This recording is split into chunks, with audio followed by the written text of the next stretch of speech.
G'day YouTube, how the heck are we doing? It is Foul Play here, back to some more modern action. Today we're going to be playing the Bant variant of the deck that utilizes a Force of Negation. I'll be using this one in the main deck as a 4-off.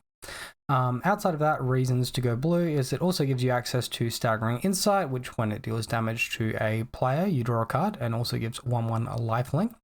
And Curious Obsession, which gives 1/1, and whenever you deal damage to a player, you may draw a card. Downside of if you don't attack with a creature during the turn, Curious Obsession will fall off into the graveyard. This is like mostly not a huge issue, but like mostly because Cryptic Command's not really getting play anymore, right? It doesn't have to be the creature that is enchanted that attacks, it can be any other creature. Additionally, we also have Aqueous Form here, which gives unblockable, and whenever you attack, scry 1. So you're going to get to scry 1 before you get your card draw with Curious Obsession, which is kind of funky. In this league, we'll be utilizing Floofy Paws as a 3-of. The 4th slot will make room for Ivy here. So Ivy has a cast trigger of whenever a player casts a spell that targets only a single creature other than Ivy, you may copy that spell. The copy of that spell targets Ivy. So essentially your auras will double up onto Ivy, which is kind of a funky interaction. So since we're going for an extra color here, we're making room for 4 Curious Obsession, 4 Force of Negation, 3 Curious Obsession, and 3 Staggering Insight, 2 Aqueous Form. Got all these blue cards here that we're making room for. We're losing access to a playset of Audacity, or I think in my previous video I ran only 2 Audacity and 2 Spider Umbra. But we lose slots for Audacity, we lose slots for Sentinel's Eyes. And yeah, so I've gone for a little bit of a balancing act here. So with Rancor, for example, I've gone for 3 copies of Rancor, 1 copy of Audacity, just to help give more targets for Floofy Paws. And likewise, I've gone for 3 copies of Hyena Umbra, 1 copy of Spider Umbra. In the sideboard, we also get access to Cool Tech, which is Slip in the back, which allows our creature to phase out. The one thing I don't like about Slip in the back is the fact that if your opponent is looking to try and remove your creature in response to you casting an aura and you phase your creature out to protect it, you will lose that aura that is on the stack. So that is the one major downside here. We've also got access to Stubborn Denial, which is if our counter a non-creature spell unless its controller pays 1. And if you have power of 4, you just counter that non-creature spell instead. So that's a pretty cool one. And it has good synergy of, you know, like Scout plus Hyena Umbra plus Rancor gets you up to 4 power off of 2 auras, and then when you're looking to cast that turn 3 Daybreak Coronet, you can hold up Stubborn Denial to protect it from that counterspell your opponent's going to be playing. The only other nuance, or the only other main nuance to pick up on is if we have the option, lead with turn 1 Glade Cover Scout over turn 1 Bogle, simply because Bogle can be pitched as a donor for Force of Negation. Even if it's not in hand, you can draw into it later. With that being said, let's get into the league and have some fun. Alright, here we are for the first match against Soulstrong. We won the die roll, and looks like our opponent has a companion that they have to put forth, or maybe like a Gemstone Caverns or something. So we see Gigantha there. We get this no land hand, so we have to mulligan. Gigantha can mean Tron, right? Into Tron, a Dried Arbor hand like this isn't the worst, but I think we can get a better 5. Jesus, where are our creatures? Did we remember to shuffle them in today? My goodness.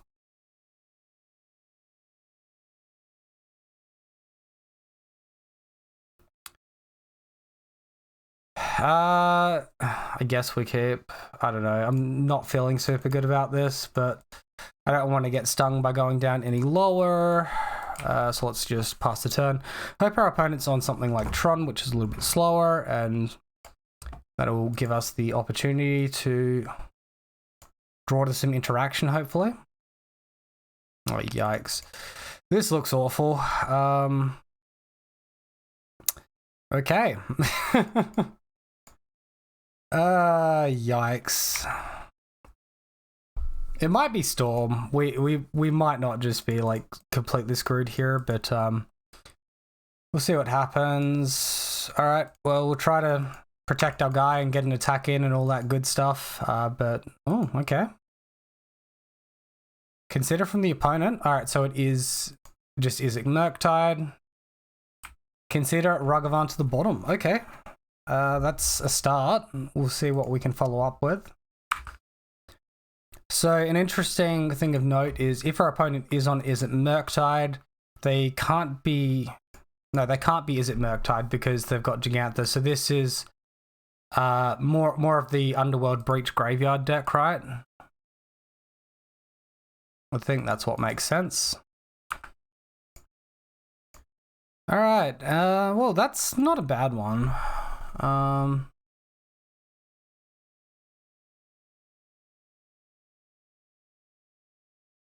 We can get our creature out of the range of Lightning Bolt. I think we want to like Staggering Insight. That plays around Lightning Bolt and almost forces the block here from our opponent. This gets us further away from casting a Force of Negation though. So opponent does choose to block here, which I guess we'll take it. I think we're in a bit of a weak spot after mulling so hard. So Saga up to two tokens, counters, whatever they are. Alright, so we see Steam Vents in untapped now, and opponent's looking to pass to us. We find another creature there. Well, this is sort of awkward. If we play our Rancor, Basayu like basically goes away. Let's try and play Rancor anyway and see what happens. I think Basayu's got pretty good value to hold in hand, even if we can't hold it up for this turn. We may draw into a land which aids us. Alright, so it looks like we get them. Down to 9, we're up to 27. Perfect, we draw a Mana Confluence so we can hold up Boseiju. My opponent makes a Construct token, and we're okay with that. Alright, and they make another Construct token here during their next turn, in their first main phase. Oh, Aether Spellbomb, man, that's backbreaking, dude. We do have tech, though. So if our opponent cracks Flooded Strands, we can blow up the Aether Spellbomb in response. And that's about all we've got, really. Alright, looks like they're going to pass to us. No, they're going to attack with one of these guys. Okay. Yeah, we'll take that. That's fine by me. Oh, here it is. Sorry, opponent. You got a little bit greedy there, buddy. One of Boseiju for the win. Get out of here, punk. Alright, so our opponent will get mana from that, and then they'll get the search trigger of Flooded Strands as well. And they shock in Steam Vents, interestingly enough. I guess that means they have Unholy Heat. Springleaf Drum, okay. Opponent cracks the first Mish's Bauble targeting us, cracks the second one targeting us as well. I guess they're trying to draw to Unholy Heat here.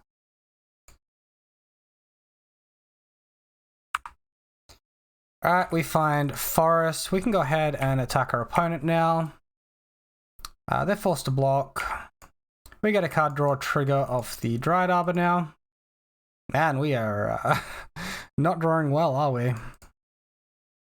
Alright, let's play out our backup plan of Gladecover Scout and pass the turn. Alright, Expressive Iteration, no? Yes. Oh man, you fucking kidding me. They're finding Unholy Heat off the Expressive Iteration. That's frustrating. Hopefully that's about all they've got and we draw like a first strike aura and attack 3 for the win. We'll see what happens. Oh yeah, please use all your mana. Oh, what is this? Misha's Research Desk. Sacrifice it, exile the top 2 cards of your library, choose one of them until the end of your turn. You may play that card with Unearth for 2 mana. Okay. Seems to fit the build. And Emery from the opponent now as well. That's going to be a scary one. What did we see? Underworld Breach, Unholy Hit. Are you fucking kidding me, deck? Are you fucking kidding me? Just give me a relevant aura, man. This is bullshit. We've had so many dead draws this game.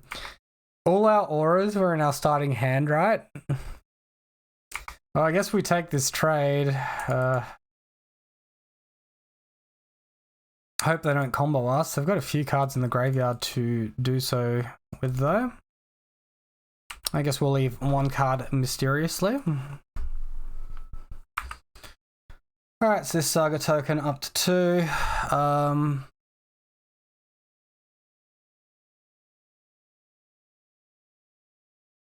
Should bobble. So Emery targeting Misha's bobble, right?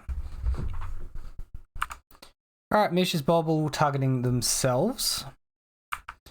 Well, they have the grinding station now. That's terrifying. Can they find the Underworld Breach? Plays Mountain. Passes to us. Alright, that's good news. Well, we do just have lethal with our creature here. They can make a construct token. I suppose that's the plan for them, is make construct token. We currently play around Spell Pierce. I guess we play around mana. What's the 3 mana one as well?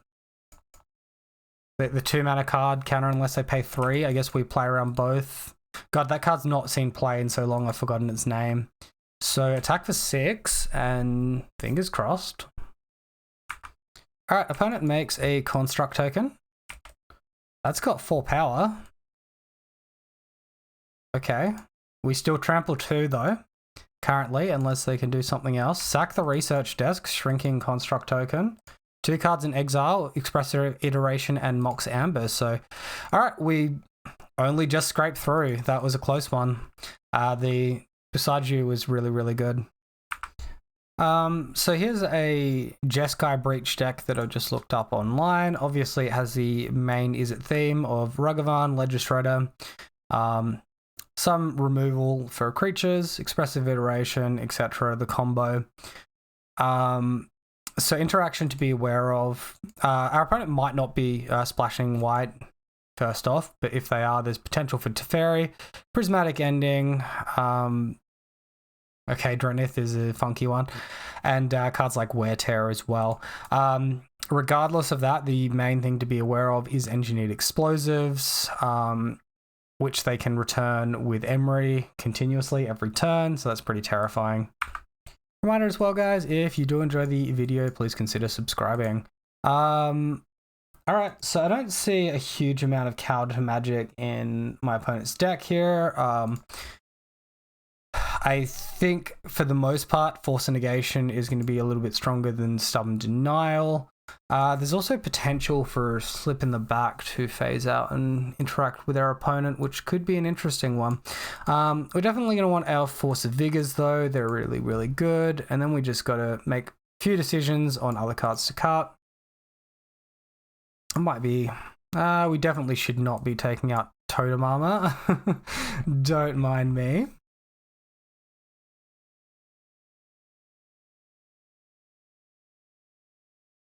Ivy is probably a little bit cute, as much as I'd like to let her do her thing.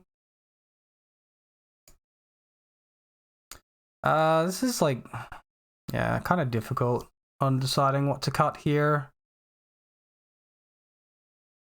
I think it's actually just another Daybreak Coronet. We don't want to minus Curious Obsession and drop our blue count too much. Could be very troubling. Alright, well, opponent begins the game with 7 in hand, and here we are mulling again. Good start, good start. Alright, we'll keep this one. We have to throw back one of our hexproof creatures, I believe. So just going to throw the Bogle. Gives us that extra, like once we shuffle, it gives us that extra card draw to a blue hexproof creature to empower our Force of Vigors. Opponent with turn 1 Ragavan, terrifying. Find Staggering Insight, that's not too bad.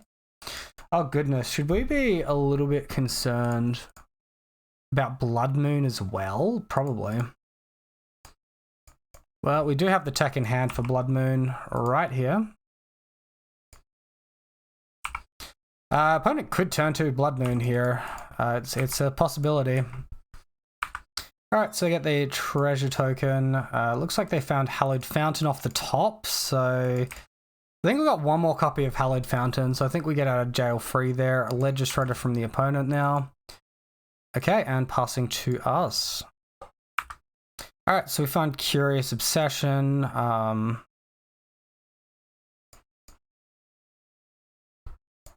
If we play 2 spells, that will trigger the Connive from our opponent's creature, which you might want to be a little bit aware of. I think we'll just go ahead and Staggering Insight this turn. That gives us an attack for 2. At least we can gain 2 life off of it, and then next turn maybe we can get a little bit looser with everything.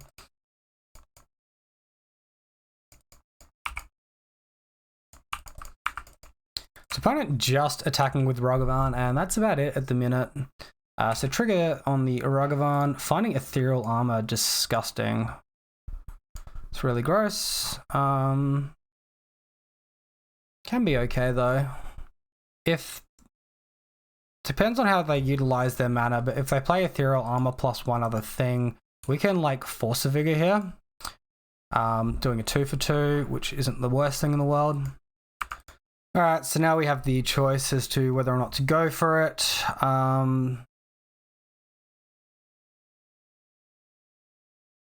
I don't think this is that menacing, but a Shadow Spear might be, so we might as well just cash it in now.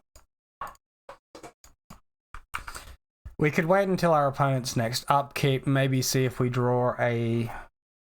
Okay, they make the Saga token, that's fine. We could maybe see if we draw the like Glade Cover Scout or something to pitch instead. Okay, well, perhaps a little bit punished there. Let's throw this one down. So attack, we get the Scry trigger. We don't really need any more mana at this point. A hard-hitting aura like Ethereal Armor is what we really want. And, you know, speak of the devil, mana. So I think at this point, we can just empty hand here and give our opponent 1 Connive trigger. This is loose into Engineered Explosives specifically. I guess we just play like they don't have explosives and set up for a really big attack with the Scout next turn, and the secondary Scout can block the Ragavan out. So Curious Obsession does resolve unopposed. Opponent plays Emery, and that's terrifying. We see Mox Amber, Ottawara, and Spy Bluff Canal, so the only one of relevance is the Mox Amber there. And attacks for the opponent. Go on, do it. Can't believe they're not attacking with the Ledger Shredder in the air. What's that gonna do? Just cash in this one. Alright. Oh, and we do see Sacred Foundry, so they are splashing for white here. Prismatic Ending on the Aqueous form. Alright, that's a bit of an annoyance there. Gonna have to find a decent aura that adds at least 1 power. That's a pretty good one. Alright, let's throw you out. The Vigilance is a nice touch too. Alright. Cool. So we gotta stack these. We gotta yield to these.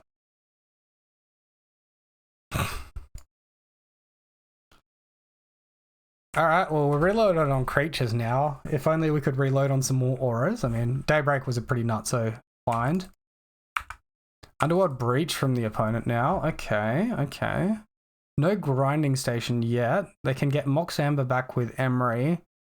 Then they need Grinding Station too, right? Prismatic Ending on the Daybreak Coronet. Okay, 1 card left in hand. And I think we can see a Mox Amber there discarded with the Ledger Shredder. Sorry, no, a Ragavan discarded with the Ledger Shredder. Okay. This thing's becoming troubling off the back of double Prismatic. And Mox Amber back from the grave with the Emery active. Sacks Treasure Token, Mox Amber here. Oh, Prismatic Ending on Staggering Insight now. Yikes. God, this escape thing is just really, really strong, right? Alright, so we'll take 2. Another Aqueous form. It's not an aqueous form. It's an annoyance. Opponent is potentially getting towards being behind here. Let's play out a Floofy, pass the turn, hope to actually draw some auras next turn. Curious Obsession is going to fall off, unfortunately. Alright, so Urza Saga up to 3 now. Up to 2, pardon me. Scalding Tarn. Aether Spell Bomb, that's an annoying one. On the plus side though, our opponent doesn't have any good graveyard targets with the Emery. I mean, they could just draw a card, return it with Emery, draw a card again, which is reasonable. They probably want construct value off the Saga though. But you know, at least they spent a large number of resources last turn dealing with our board. Alright, so bouncing the Floofy. That doesn't draw a card. I don't think Floofy's a threat there. If I had auras, I would have played like at least a 1-mana aura last turn. This does grow the Legislator though. I just don't think they needed to bounce this one. In for 4, sure. Mana? Yeah, aura? Aura, not mana. That one sucks, man. Okay, well, this thing's gonna get like perma-bounced. But I guess if our opponent wants to do it in that fashion, they're not doing anything of relevance. If they're going to do it sorcery speed too, that's good for us. Another construct token. We're pretty close to dead now, right? I've got 12 power. Maybe I should have played this second scout. Alright, so bounce on the Floofy. Forced to block here. 4, 8, 12. Yeah, okay, so I think I should have played the scout, but I don't think we're a winning position if I do. I think we're just slightly too far behind at this point. Wow, shocking and steam vents. That's aggressive. Gigantha to hand. I mean, I suppose, like, you've got lethal on board, but it's a pretty wild one. Alright, and Dried Arbor are off the top, so we can see this one go to sideboarding. Man, Gadok Teague would have been really good here, but I decided to take it out given we've got all this blue interaction instead. I think I want to bring in a couple of slip out the backs, take out maybe 2 Force Negation. That wasn't super impressive to me. Aqueous Form was more important than what I was assuming there, so maybe like 1 Force of Vigor out for the Aqueous Form. We'll just board a little bit lighter. Alright. What's our hand give us this time? Alright, so we've got a good old no creature hand here. Unless we want to go in a Dried Arbor, which we kind of don't. This is a bit better. We'll keep this.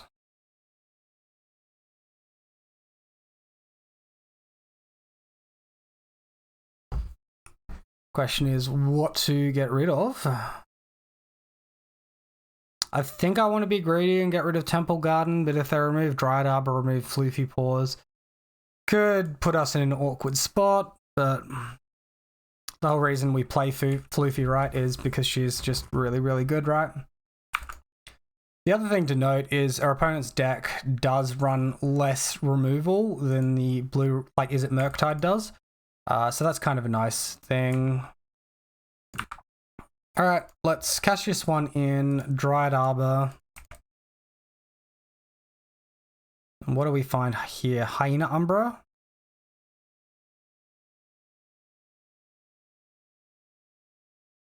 So the choice is between Floofy or Hyena Umbra attack or Hyena Umbra plus Rancor.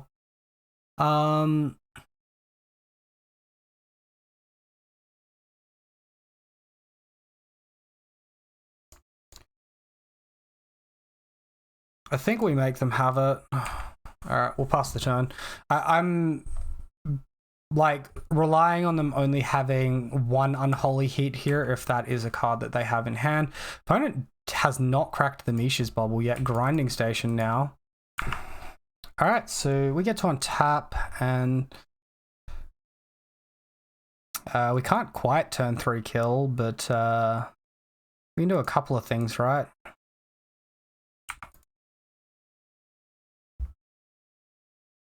So probably a Rancor Ethereal. Now I get the choice between Curious Obsession, get Hyena Umbra, or Hyena Umbra, get Curious Obsession. Yes, we could Hyena Umbra, get Spider Umbra, but I think that's slightly overkill. Let's Curious Obsession here.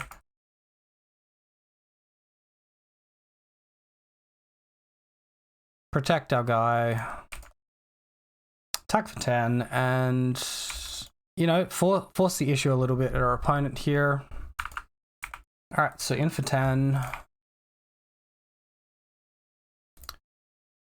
Always yield to this one, and what do we find? Aqueous Form. Alright, so plenty more action to come. Opponent's almost dead. So Urza Saga up to 2 law counters now. Comes Amisha's Bobble, Grinding Station Trigger.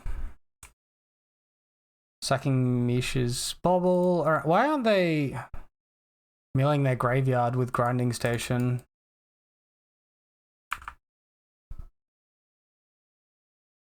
Playing unusually patient, if you ask me. Alright, so we see Expressive Iteration here. And opponent concedes. Alright, well, we took game 1. Not a bad place to start. I feel like we'll probably, if we were just on the normal variant of Bogles, the green-white, we probably would have done just as well into this matchup this time. Alright, welcome back for the second match, guys. We won the Darrell versus Nick Damien here. We'll keep this hand. It's got, like, decent aggression to it. About all we're missing at the moment is some sort of first strike so that we can attack into literally anything, but that'll be alright. Let's lead on Horizon Canopy. Just because we don't know if we want to get Dried Arbor or a basic with this Windswept Teeth yet. And I'm going to look to turn 2 the Staggering Insight anyway. Alright, so Den of the Bugbear from the opponent. I think we should mostly be okay. Just running this one out now. In case our opponent has like Blood Moon or something, which would still be a turn away. We got the Bogle that we just drew that can be pitched to the Force. And we're going to start that card draw train. Really nice. Alright, Experimental Synthesizer from the opponent here. Sorry, and that's them finding Mountain. Looks like they're passing back to us. So we can go ahead, get something to play around Blood Moon here, and then look to Rancor and continue. All our good stuff. Continue the beats. Maybe if we're lucky, we can get like an Ethereal Armor, protect this guy from a Lightning Bolt. Or I guess Hyena Umbra is probably the safer one, right? Alright, so we'll see if our opponent lets the trigger resolve. It looks like they do. So now that they've let the trigger resolve, passing priority to us, we are guaranteed to get this order out. I think it's fine just getting Hyena Umbra here. That should be okay. And attacking in. Drawing another card off the Staggering Insight. Oh, and speak of the devil, Ethereal Armor is gracing us with its presence. Field of Ruin from the opponent now. Field of Ruin on Horizon Canopy. Sure. That's fine. We're running out of basics. Uh-oh. Jigs up. Flame Slash. Well, we can guarantee a kill next turn, right, if we keep this. So, it's like Force of Negation. Ethereal Armor plus Audacity. We have us 5, 6, 7 on top of the already 7, so that's exactly 14. And otherwise it just gets this creature pretty far out of the way of being removed. Alright, so good game 1 for us. Alright, so here we can see a mono red midrange deck utilizing creatures of Ruggedman, Seasoned Pyromancer, Fury, removal of Flame Slash, Lightning Bolt, I guess Spikefill Acid technically, but not really. Cleansing Wildfire, which could be irritating for us. Interestingly enough, they run Cleansing Wildfire, but they haven't got any indestructible lands, so they're not using it in that way. And also Wish. Sideboard of Blast Zone, that's going to be annoying. A Braid, more removal. Ratchet Bomb and Magus of the Moon. Yikes, this is terrifying. I don't think our Force of Negations are particularly well placed here. I think Slip in the back should be alright though. Maybe like 1 Force of Vigor. Not sure like how much we should be relying on Floofy here, just because they do have so much targeted removal potentially.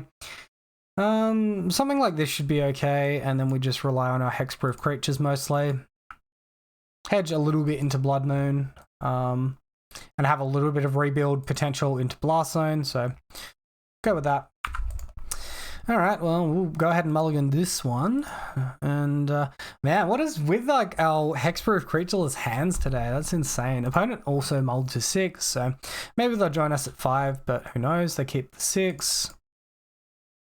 Alright, and we're going to have to go ahead and keep this one and maybe ditch this.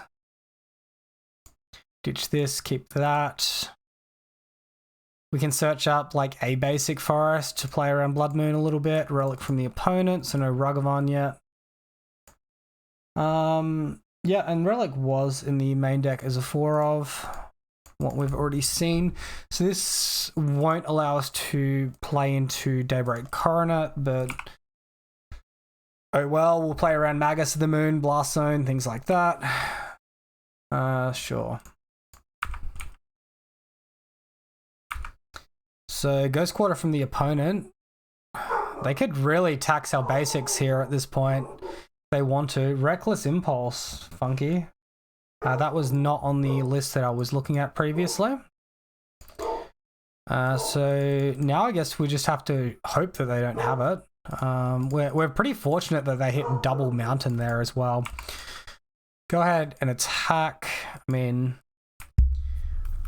Magus of the Moon wouldn't be backbreaking at this point because we already have a 4/4. They probably want to hold up the Blast Zone, so I don't think they can afford to Magus. So I get 1 Mountain, Seasoned Pyromancer now. The other one's going to go to Exile, Cleansing Wildfire, Lightning Bolt to the grave. Alright, that's not too bad. And, well, I mean, yeah, not great. Go ahead and attack. Obvious chump block from the opponent. This basic forest that we got at the start is really hurting our prospects with Staggering Insight, right? So the plan is slip in the back in response to Blast Zone. Looks like they're playing Synth, so they don't even have Blast Zone currently. Finding another Synth. Alright, so Field of Ruin targeting Mana Confluence. I guess that one just happens. Yeah, fast running out of mana here as targets. Synth from the opponent. Finding Lightning Bolt, yeah, cool. It's all good news. So Ghost Quarter could be irritating. Hopefully we actually hit mana here. We do, lovely. So make our guy even bigger and look to attack in. So now, having played the Staggering Insight, we're vulnerable to Blast Zone. I don't think it's realistic to play around it though, because opponent's got another Ghost Quarter. We've literally run out of basics now because our mana base is very, very greedy. So another token blocks, Relic, yep. And opponent's sacking the Synthesizer, making a Night token, finding another Synthesizer. Well, it looks like they're not like finding anything of relevance, right? We're pretty fortunate there. Oh, dun dun dun. There's the Blast Zone going after our basic land, and well, that's an awkward one. Let's get the shuffle effect because, you know, why not? Relic. All right. This, I mean, we don't interact with our graveyard besides Rancor. Audacity? Oh, come on, man. You gotta be fucking kidding me. Alright, well, we'll attack in. This Staggering Insight has been so nerfed this game. It's really sad. Blocks with the Samurai. So for opponents to activate Blast Zone, Totem Armor saves our guy. We still have Staggering Insight on him. Obviously, we're going to hold up slip in the back in response to them activating it, and we'll just let them choose when they want to do all this. Alright, so Den of the Bugbear in tapped for our opponent. And no attacks either.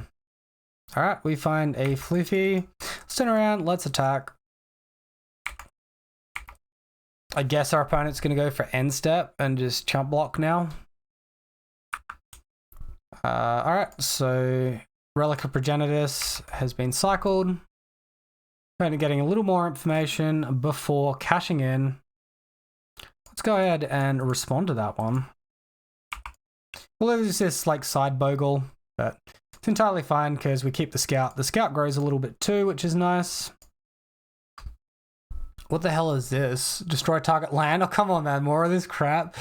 This controller may search their library for a basic land card, put it onto the battlefield, then shuffle their library. All right. Draw a card. That's a really strange one.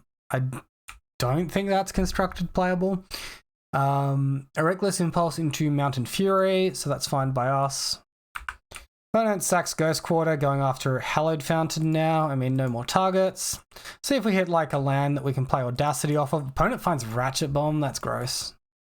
That is really gross. Alright, green mana would be life-saving here. Of course not. Alright, let's attack in. Presumably blocks with Pyro. Alright, and there's the chump block with Pyro. Going to be a counter activation on Ratchet Bomb. Then our opponent can chump block us with Seasoned Pyromancer tokens off the active while activating Blast Zone. We'll still have a 3/3, but they're just like delaying the game out here, and they keep hitting these fucking land removal effects. Okay, well, at least it's not Blast Zone. That's all I can say. Plays Fury. Alright. That sucks. Okay, well, our opponent's sorcery speed activated the Ratchet Bomb, so that's good news for us. And that's not good news for us. Holy shit, man. Normally I'm flooded out as all high hell. This game is the exact opposite. Oh, opponent's attacking him with Fury. Does this mean they have a second Fury as a chump blocker? Or just Pyromancer tokens? If it's just Pyromancer tokens, green mana and we're like good. Alright, it's Fury. That's annoying. Now we need, I guess, white mana and we're still fine. I feel like our deck's trying to give us the middle finger here. One card left in their hand. They've got an attack for a little bit, but not too much. Guess we're mostly healthy enough to cast Audacity. We can't attack in because they've got Double Strike. Playing the Audacity now is slightly better if we draw Slip in the back next turn and we're playing around another Blast Zone. Den of the Bugbear on the active from the opponent. 3/2, whenever attacks create a 1/1 goblin that's tapped and attacking. Sure. And leaving Furies back on defense. I should be blocking this goblin. That's very loose from me, apologies. There's no reason for me not to gain the life off of that one. Well, Aqueous Form would be a really nice draw at this point as well. That is neither. I guess we hold the Bogle past the turn. And this time block the Goblin token. Alright, Reckless Impulse from the opponent, finding Den and Spikefield Hazard. Well, it's a free kill spell on Dryad Arbor, so why not? And a free land, so why not? And they can Den active again and hold up blocks on the rest. Oh, we are getting in with some of these Furies. Do we not realize that I have Trample, or am I missing something here? They've already played a land. They can't, like, land Fury with one card in hand. Seasoned Pyromancer as a blocker? No? Okay. Continue drawing irrelevant cards here. This is what we get for playing around Blood Moon. So attack, draw trigger, yield. Find a Rancor. Alright, we'll play out a chump blocker for one of these Furies. It looks like they're just trying to race us at this point. Lightning Bolt at face. So we're down to 13. Active on Den. So 6, 7, 8, 9, 10 damage. White mana and we can kill on Crackback, right? Because 6 extra power, we exactly kill on Crackback. Although maybe we're just dead. Yeah, just dead. Well, Land destruction was good there, and alright, on to sideboarding. Alright, I'm not sure if there's a huge amount we want to change. I think Slip in the Back was fine. I can see a huge argument for like Stubborn Denial over Force of Negation. I think we just run it back and we should mostly be okay.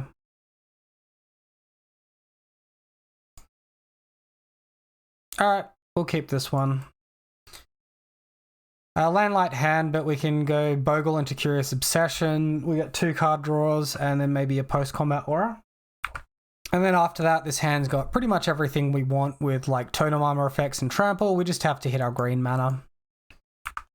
Our opponent has mulled all the way down to 5, and that's interesting. I'm not sure that's what a like red mid-range deck wants to be doing, but it's better than keeping an unkeepable hand, as everybody knows. So we find Breeding Pool, and that's just fine. That'll work.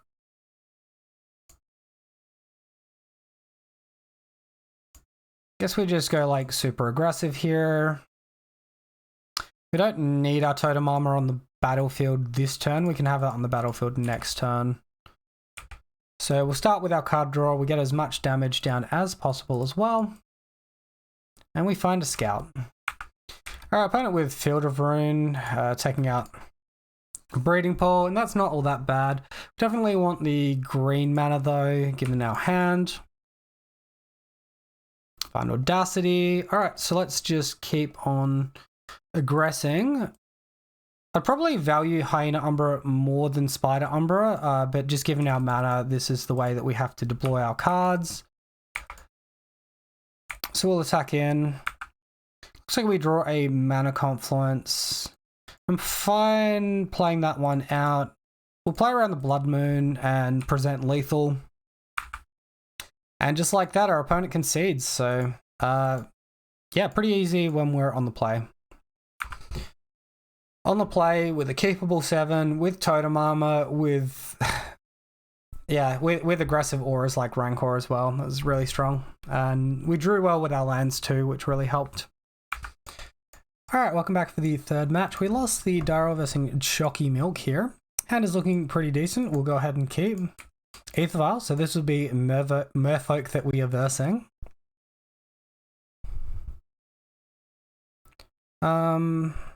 Alright, so I think we're fine with Windswept Teeth, Crack. We have to remember they do have Spreading Seas, so they do have a way to give their creatures unblockable, and also to disrupt our mana, which can be quite irritating from time to time. We are running blues, so we can actually utilize that mana, which is kind of nice. Alright, opponent with the Silvergill Adept here, revealing Tideshaper. And we find Force of Negation, so that's an interesting one.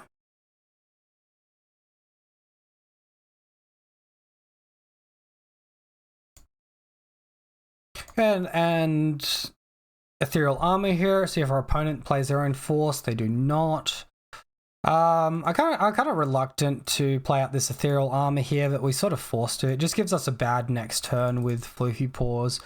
But however, we'll attack in. I assume they'll just jump block with Silvergill Adept and then play the Tideshaper post-combat.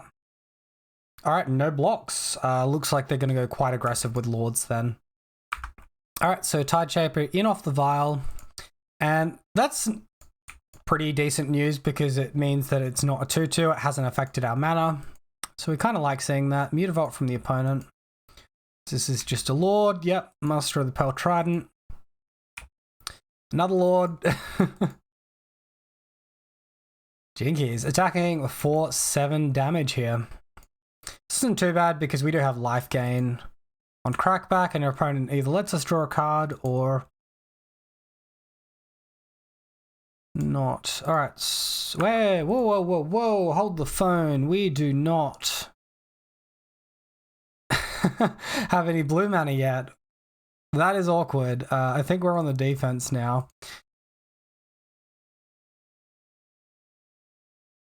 I'm guessing maybe we draw a card with Horizon Canopy, so we'll play beside you, draw a card. Interesting. Now we hold up blocks and hope they don't interact with our mana. Alright, good news is if we do get into next turn, we will have Staggering Insight to start gaining life. Opponent plays another Mutavault. And we're okay here in just Spreading Seas because we can specifically counter that one, but a Tide Shaper would be very troublesome. Opponent sending in the team. We'll go ahead and block here and then block the biggest guy. That's fine by us. First strike will happen first, shrinking the other creatures.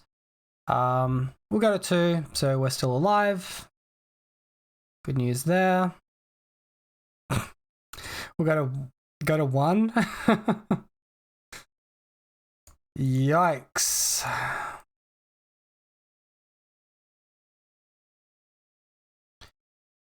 So does our opponent have more than 8 damage? I'm assuming they do. They currently have 5 plus another 6 here. 11, 12, 13 damage. All right, well, let's just go ahead and pass the turn then and hold up blockers, dodge anything that gives our side of the board an island. All right, so opponent plays their 5th land on their 5th turn, 2 cards in hand. I guess they've just flooded out a little bit here. That would be very relieving to us if that's the case. So there's the active on Mutavault and on the other Mutavault. And blocking the Lord will stop effectively 6 damage, so that's just the best thing that we can do. Then there's just 8 damage off to the side. So our opponent doing dismembering their own Lord, lol, well played. No blue card in hand to counter that. Alright, so I think Force of Negation probably doesn't do a whole lot in this matchup other than interact with our opponent's Force of Negation. Stubborn Denial is probably a better call. And then we can maybe think of possibly 2 Force of Vigors to interact with our opponent's Mutavaults, Ether Vials, and Spreading Seas. There's potential for Slip in the Back, which we could also target at our opponent's creatures to remove Island Walk and maybe blow our opponent out. So maybe I'm a little too hard on Stubborn Denial and Force, and we'll just go like that. 6 cards is more than enough to bring in. Guess we have to be a little bit cautious of Petty Theft as well. So 2 easy decisions on boarding out, just like 2 creatures. After that, it becomes a little bit harder. Daybreak Corridor is just our best card. We like Staggering Insight as well. We probably don't have to worry about flying too much. Goodness. It's really hard decisions. Maybe it's a mana source. Oh wait, main deck 62. I've already boarded some cards out, have I? Yeah, because we took out the Force. Okay, never mind. So if we bring all of that in, just take out those 2 creatures. Apologies. My brain is not firing on all cylinders, apparently. So we have a counterspell. Yeah, this hand just isn't good enough. Neither is this, really. We're going to be really weak if our opponent forces like 1 good aura. The upside to the first hand was at least Aqueous Form allowed us to scry and gave our creature unblockable. I actually think this is worse than the first hand. Also, it doesn't have Stubborn Denial and Slip in the Back. So yeah, down to 5. And opponent's keeping 7. I guess we've just got to make do with this hand. We'll ditch Plains, we'll ditch Hyena Umbra, and we'll make do with Dried Arbor because we don't have a choice. Yeah. This is off the back of seeing game 1 Dismember as well. I think mulling to 4 and throwing away these auras is probably not worth it. Alright, so opponent plays out a Tide Shaper. And we'll go ahead and fetch out the Dried Arbor. We do want to utilize the Dried Arbor's green mana for Rancor immediately. So that if they like Tide Shaper it, it'll still be a creature, but it will no longer tap for green. And this one's going to search out Hallowed Fountain. So unfortunately, that's the way we got to do things.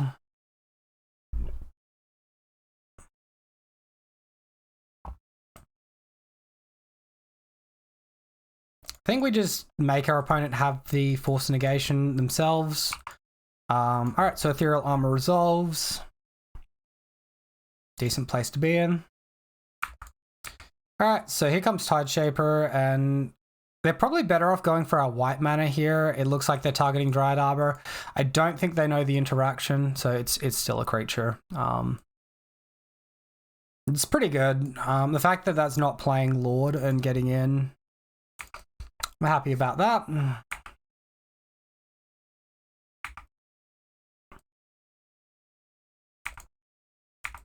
All right, so what do we see now? Mana Confluence, so it's kind of perfect. So we can now empty the rest of our hand out. And because we've got Ethereal Armor on the board, this is a nice little attack for 9. We're out of Dismember range now as well. Just things like Echoing Truth or Petty Theft could be frustrating. Wait, Petty Theft doesn't bounce a land, so it's like pretty much just Echoing Truth, right? Which a lot of people don't run. Interestingly as well, even though it's an island, it's still green because lands don't have color, right? So that's not laid into the text. All right, so opponent plays out Master of the Pearl Trident.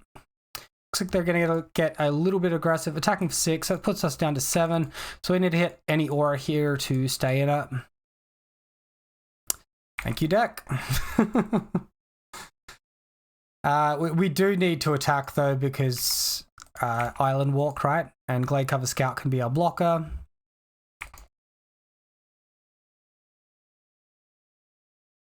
Wow. This is absolutely atrocious, man. Maybe we just have to hold up blocks and pray. I don't know. Yeah, it's wrong not to hold up blocks there because they can just activate Mutavault and kill us with Island Walk. Or they can just play out more Lords and just win. All right, well, I feel like we're a little bit unlucky there. This matchup should be more favored to us, but when we don't have access to like Sentinel's Eyes, it's going to make the matchup a little bit dodgier, and we're also relying on Dryad Arbor, which does nerf our damage by 1 mana a turn, right? The GG's to our opponent, but I think mostly this matchup should be favored regardless of being on Bant or on Selesnya, but it's definitely probably a little bit stronger on Selesnya just because of the aura selection. All right, welcome back for the 4th match, everyone. We won the Doro versus Sores. Hand's looking pretty decent. We'll go ahead and keep it. All right, so Misty Rainforest into Temple Garden. And we'll just hold off on the Windswept Heath because that searches all our basics up. And we don't want our opponent to know about the blue just yet. All right, looks like we're versing Burn, so this could be a bit painful. Gobby Guide getting in there. Let's see if we get a life gain aura. We hit more land. Awkward. So no blocks from us. Maybe we want to go on the defensive and hold up blocks. Spider Umbra, because we'd have to shock in Curious Obsession, which isn't a great place to be. So we can play around Boris Charm, hold up a chump blocker, get blue mana out for free. I should have played Misty Rainforest there. Sorry guys, that's a mistake. The plains is a little more important than the forest, most likely, although we do have 2 green cards in hand, so maybe not. Alright, opponent suspends the Rift Bolt here. Looks like no attacks, and we just essentially fog 2 damage for the turn, which is kind of nice. Another thing you can do is you can use fetch lands in response to the Goblin Guide trigger. If you don't like the aura you see, you don't go ahead and crack it. So Hallowed Fountain can go there. It's pretty high likelihood that they've got Lightning Bolt, right?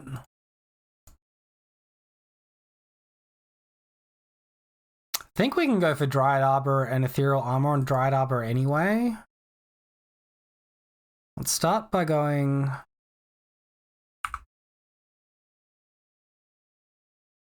I guess it's Audacity.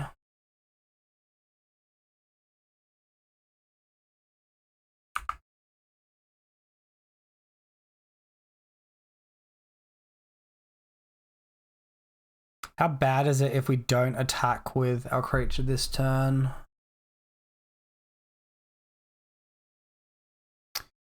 I think we want to get our creature, get our Dryad Arbor, have a guaranteed chump blocker before we start attacking. So I definitely think this is the line, even though it delays Curious Obsession, which delays searching for life gain. And if they're spending like a lightning bolt here on our Dryad Arbor, even though they're removing ethereal armor, that's one less burn spell coming to our face. So I think we have to go for this. Suppose the other way to do this would have been to ethereal armor our scout and then spider umbra the Dryad Arbor, but that loses to like 2 removal spells, which I guess we're fine with. Yeah, so I guess I just completely missequenced this. Sorry guys. In practice it did not play out the way that I assumed it would. Go ahead and attack, start that clock. Lightning bolt face, sure. So we're on a virtual 7 at this point. Our opponent could like go land skull, God, what is it? Destroy the creature. 3 damage to you. Is it Searing Blaze? Searing Blaze. Rift Bolt face. Looks like they drew the Swift Spear as well, so that's a bit of a frustrating one. Oh, our opponent's getting a bit tricky and they're wanting to hold up blockers now. Oh my god, and we draw the Staggering Insight. Goodness. Alright, so... God, is cracking for a Plains a mistake here? I hope not. It looks like they're not trying to kill us just yet. Because double Lightning Bolt would kill us. Alright, so we'll just look to attack for 6 now and hope we don't die in response. Yep, we'll see what happens. Crack on Scalding Tongue. And Skullcrack, we can't gain life. Oh man, people play main deck Skullcrack these days. Get bent. Oh my goodness. Absolutely blown out. I don't think we can play around that though, so here we are. Force of Negation to keep us in it. Okay. Well, maybe. Maybe if they're flooded. That's a good sign. Mountain. 2 cards in hand. If we can counter one of them, block here. Searing Blaze. So Searing Blaze doesn't kill us, right? Yes, it does. Okay, never mind. We're on 3. What am I thinking? Eidolon! Oh my god, we're still in it. Holy smokes. You can put us to 1 opponent. Attack. Daybreak. Not a Daybreak. Not too bad though. So we'll just block the Swift Spear, go to 1.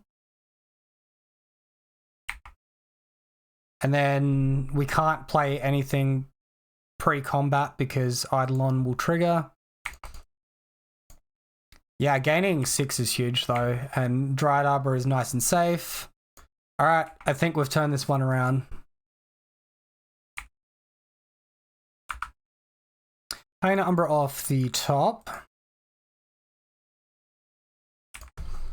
And we'll Canopy pass. I think our opponent should be blocking with the Eidolon, by the way.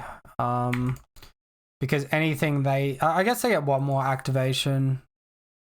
Like 1 more cast before they're dead and things like that, right? But... Oh, that's not a good sign, opponent. Not a good sign at all. 1 card in hand. I guess we'll cash in on the Canopy. And Rancor off the top. So we already have lethal on board, but let's go ahead and make Ultra Sure. And then just attack for the win. Alright, in there with both guys. That's going to be game 1 to us. And there's a Lightning Bolt from the opponent. Little bit too little, too late. Looks like they're targeting themselves actually on their Goblin Guide. Yeah, Trample still goes through. It's always worth trying things like that just in case, but yeah, good stuff. My goodness, do we have a lot of good stuff here.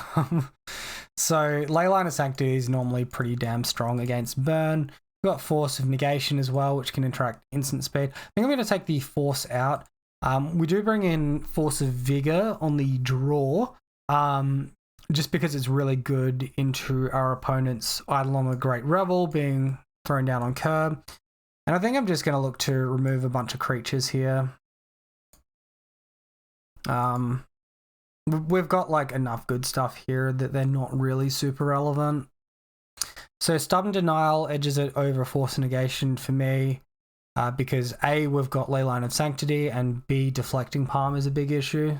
So go ahead and submit that one. Alright, so we've got a Leyline hand here, we got Lifelink, we got no creature though, so we do have to mulligan. It's not much better. So keep this one, and I think we want access to all our mana still. We have to bottom 2. That's kind of frustrating.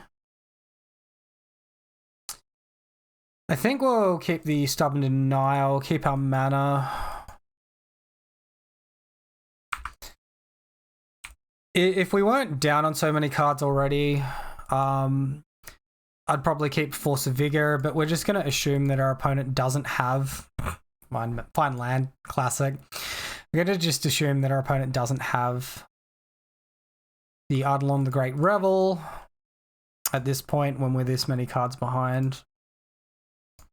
Alright, so Scout and pass.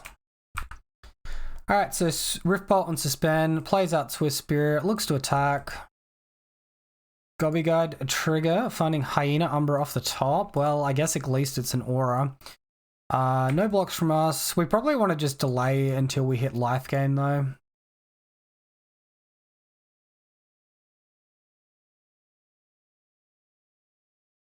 So I look to hold up on blocks. And we'll cross our fingers and pray, you know, all that good stuff. So Rift Bolt to face, Prowess trigger. Plays out Inspiring Vantage now. Rolling Vortex. Man, that's a frustrating one. It's a really frustrating one. How many Force did we bring in? 2? Okay. At least that's an extra hit. I think I'll trade a Hyena Umbra here. Yes, no, maybe. It's probably worth it. Alright, well, opponent just wants to hold up us not gaining life, so we'll take that. It's a pretty good one.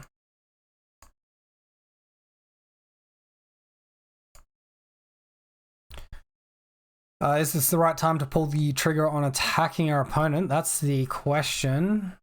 I guess... Can we? Can we afford it? 2 cards in hand. Let's not, because that's like an extra 3 damage to our face. We're going to Besage this Rolling Vortex in our opponent's end step. I guess because of that, maybe playing the Audacity was incorrect. Correct's on Scalding Tarn. Alright, so opponent like just floated a mana and then burnt it for some reason. Not really sure what's going on there, but let's go ahead and get rid of this one. And we just brick. Yeah, okay. 2 cards in hand. I still don't feel like we're in a winning position from attacking here. We're giving our opponent more time now. We got Stubborn Denial to counter 1 burn spell. We really want that Daybreak Coronet. Alright, opponent bites. They want to attack. What do we see? Ethereal Armor on top. Now that's the aggression we want on an attack. I will go ahead and block this. If our opponent's getting tricky with Deflecting Palm, we've got Stubborn Denial, so we can just stop that one dead in its tracks. Boros Charm, giving Indestructible instead of dealing 4 damage to my face. Okay. Seems inoptimal. They must just be holding mana. There's no other explanation, right? They did drop off our Hyena Umbra, which I guess is nice from them. Now we'll attack. We'll put them to 9. Any one aura off the top will win it for us next turn. And we'll just assume that they don't have the burn damage. And if they do, we've got the Stubborn Denial to respond with appropriately. Arid Maze are off top. I think they're running out of basic lands too. Oh, opponent. Oh, opponent. Looking to deflecting palm us, are you? That one's not going to fly. Cracks Arid Mesa, fails to find. Alright.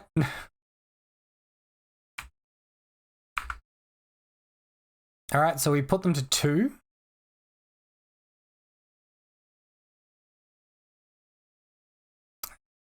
Another Arid Mesa. Wow, our opponent is drawing horribly here. I guess this is tilt now at this point, if it's failing to find. Skullcrack. That does not kill us. We'll hold this one just in case. Opponent concedes. All right. I think we're pretty lucky to take that one. Realistically, if it went to a game 3, we'd be in a slightly better spot. But we'll take the win. All right, match number 4, everyone. We lost at our versing Flesh-Eating Gnome. And we are cursed this league to not get a keepable 7. Hey, let's go ahead and ditch one of these creatures. Keep the hand, get into it. Looks like we're versing a control deck of some description here. We'll just lead on Forest Scout and pass. Auto aura from the opponent. I guess we're just versing a control deck with counterspell and all that good stuff. Or not. Cracks into Temple Garden untapped. Is this just ice? Tap down my land? Sure. So we're versing a Cascade deck here.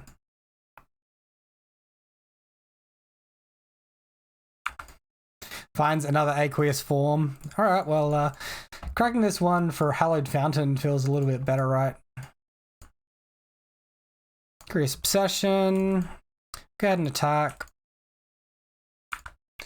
And we hit an Ethereal Armor off that. This forest is just a very sad land right now. Opponent bricks on a land drop here. Another ice. Tapping down like our good one this time. Mana please, mana please. I need to curve out. I need to be aggressive. Our opponent stumbled. We need to curve out. Alright, and we do hit mana, so that's a lovely one to see there. I think we should be mostly okay to shock in the Hallowed Fountain here and double up on blue sources. I will, however, cast the Ethereal Armor. We'll go ahead and attack, get our draw trigger. We find another mana. We'll leave Bogle in hand. I don't think it's relevant to play it out. If we draw like Force, it could be a good pitch target. Opponent just concedes there. I guess they missed their land drop and they're tilted. So this is most likely Cascade Rhinos. Obviously with cards like Violent Outburst, Force Negation, some land destruction too. Ardent Plea. Like Binding can be annoying too. Creatures of like Shardless Agent, Fury, and one of Proxy, which can flash back their Cascade spells. Obviously Crashing Footfalls being the primary win condition. Blood Moon from the sideboard. Interesting. Alright, and Force of Vigor. Alright, so I think in this matchup we're going to be removing our Force of Negations. We will be bringing in all our Stubborn Denials, however. Just the fact that they've got the Violent Outburst at instant speed, it makes it a little bit worse for us, right? I can't see a huge amount of other stuff we might want. Maybe 2 to 3 Force of Vigor for their Leyline of Binding. Any potential Blood Moons that could come out of the sideboard as well. And Daybreak Coronet should be pretty good here. Let's just look to trim like this. I haven't like played Ivy once this late, and I've boarded it out in almost every match, so probably says a little bit about the card. Hand looks really strong. Let's snap this one up. Alright, so opponent turn 1 cracks into the Triome here. And this is a one of in the list that we've seen. We find another Daybreak Coronet. Pretty funky card. Bogle Pass. I guess they're just going to look to hold up ice again, and it's not the end of the world. Sure. Find Audacity off the top. Audacity is a little more aggressive. Let's play that one out. Attack on in. Playing the Audacity also utilizes our white mana better next turn for a chance of not painting ourselves. Our opponent does a little bit of fetch shocking. Looks like they just go to our combat step. Let's go ahead and Ethereal Armor. That one resolves, and now we'll go ahead and attack and hold up Stubborn Denial. Alright, so Violent Outburst here. Finding Crushing Footfalls, and we're going to go ahead and counter this one. So we can see Endurance, we can see Arcane Proxy, Dead Gone, Fire Ice, Otawara, Shardless Agent, yep. A bunch of stuff we're not too concerned about there. We do get to hit them down pretty nicely after they've already hurt themselves a lot. So they are down to 8 now. Our opponent plays Watered Foothills, passing back to us now. Find a Bogle off the top, and I mean, there's just no reason not to Daybreak at this point. Opponent can look to counter if they want to. That one resolves. We'll look to attack in. If they have another like Crushing Footfalls, we can kill both the Rhinos, trample 1 damage, which is okay. They have both plus like a Force of Vigor. That's pretty backbreaking. Leyline of Binding. Okay, it's an annoying one. Taking Daybreak. We still get the Vigilance on our creature though, which is nice.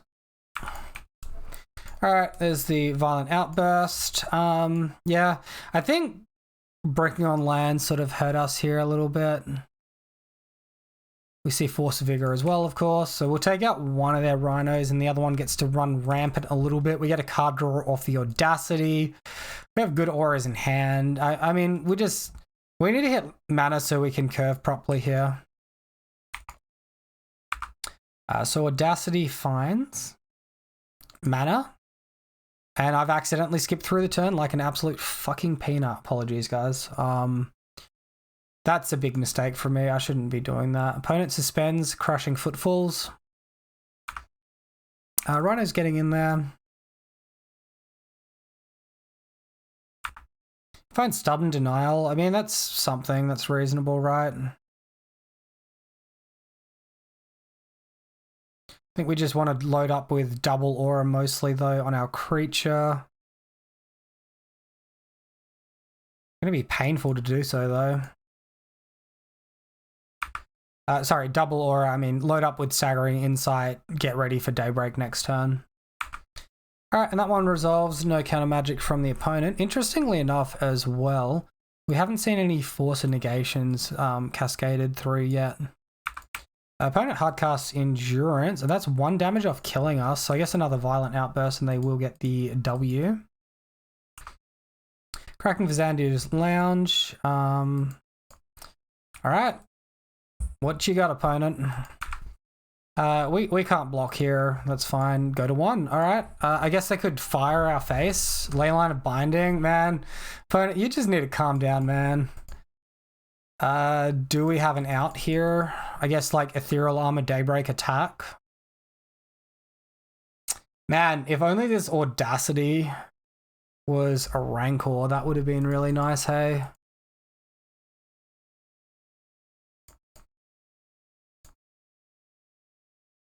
I don't think there's anything that recovers us from this point. That's certainly not it, so let's go ahead and concede. Anything we want to change with sideboarding? I mean, Leyline Binding was pretty frustrating. Maybe we minus like 1 Floofy Pause for 1 Force because like Leyline's pretty good into Floofy. Alright, let's submit that, get back into it. Alright, so let's start on the play. We got good auras. Maybe like Daybreak into... opponent starts with the Gemstone Caverns, that's frustrating.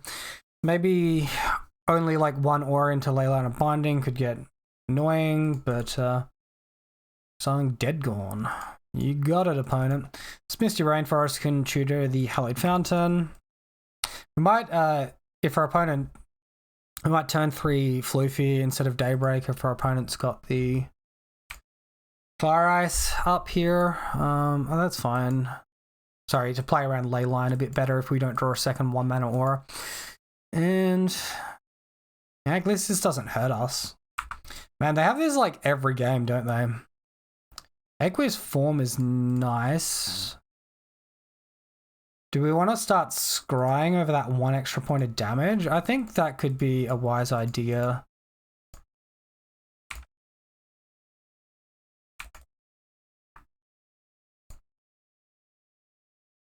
We probably want to see 1 more land, but then no more lands. This gives us Floofy plus Ethereal Armor next turn. Or do we want to just like scry to like a force? Let's keep this on top. I think it's fine. All right, Safari Islet, Shardless Agent. This is okay. Violent Outburst, sure thing. So now we're just given the free Crack for Plains, Ethereal Armor plus Daybreak, and be in a mostly winning position. Might as well do this while they're tapped out. No Force of Negation. I guess our opponent sided that out. That seems odd though. Maybe they're not running it. I don't know. I'm not that familiar with decks. Hell yes, you can stay on top. Wow, that is a fucking blowout. Man, you're a turn too late. Jesus, opponent. Absolutely savage. What did they exile there? Another Force? No. Crashing Footfalls, sorry. Yikes. Well, that's a really horrible position to be in now. Yeah. Turn too late. Maybe I should have played around that. Oh god, opponent. Get bent, man. Casual attack for 10. Yeah, we're pretty doomed. GG, opponent. Man, Force is absolutely game winning. And our Force was absolutely atrocious. Yep, GG. Alright, so that was sort of like an interesting league.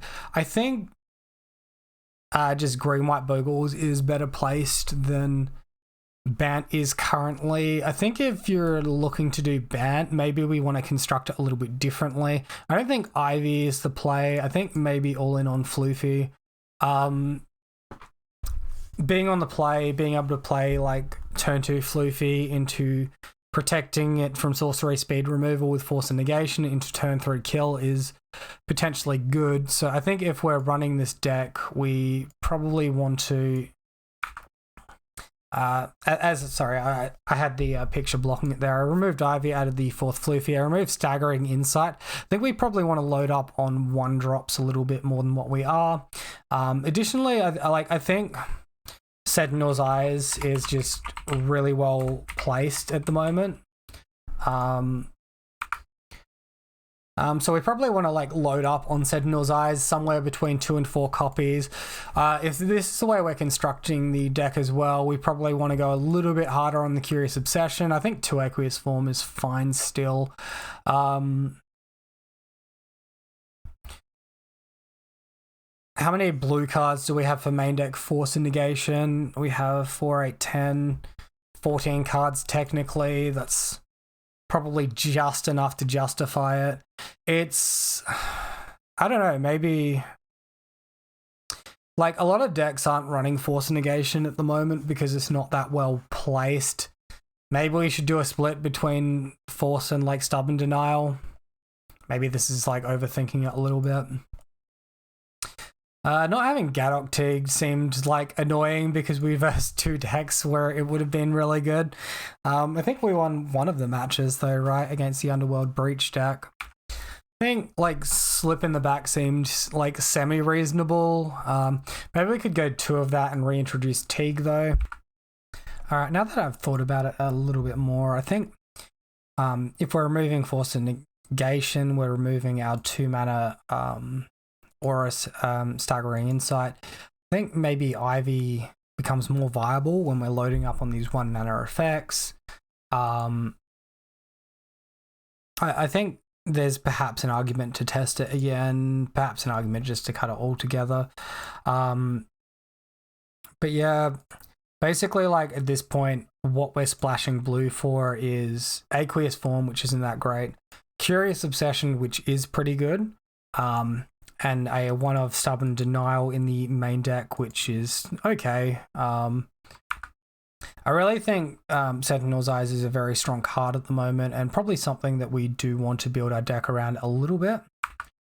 Additionally, I think the one of Audacity, like the 3 Rancor 1 Audacity split's just a little bit too cute and not worth it. So I've upped that back up to 4 Rancor here. And with the sideboard as well, I think Stubborn Denial is probably pretty well placed at the moment. I think I can see a pretty large argument to have quite a few copies of this. I think we should take a leaf out of other people's book and just not run Force of Negation because it's not that well placed at the moment. Maybe just like 2 Gadok Teague, and that should be fine. Maybe some Graveyard Hate or something like that. But I think this is perhaps a better configuration than one we led into the league with. But still, we ran like a suboptimal deck, ended up with the 3-2. Yeah, it was pretty reasonable, pretty good. Kind of liked it. So yeah, again, just to reiterate, Curious Obsession sort of taking the slot of Audacity here in my other variant of the deck. Then Aqueous Form and Stubborn Denial are taking up the 2 mana slots of Spirit Mantle and all the glitters. So really, if you think the card draw from Curious Obsession is worth it, there's an argument there. I think for me, the card draw is a little bit slow. I think I'll test this deck again next week, in next week's video with this current updated build. But I think if you're running Bant, you usually want to rely on Force of Negation. And that's going to be like a combo meta where your opponent's comboing sorcery speed, sort of with like the All Lands deck, the Ad Nauseam decks like that. It's also like it's pretty reasonable into Tron as well. It's just the current list we're running with green-white has really, really good rebuild potential. It's very resilient to interaction from our opponents, and it's just a little bit more aggressive, right? But yeah, we will test this deck. As always, if you liked it, let me know what you thought down in the comment section below. Hope you all have a wonderful day, wonderful Christmas, and I'll see you all tomorrow. Thanks for watching. See you then.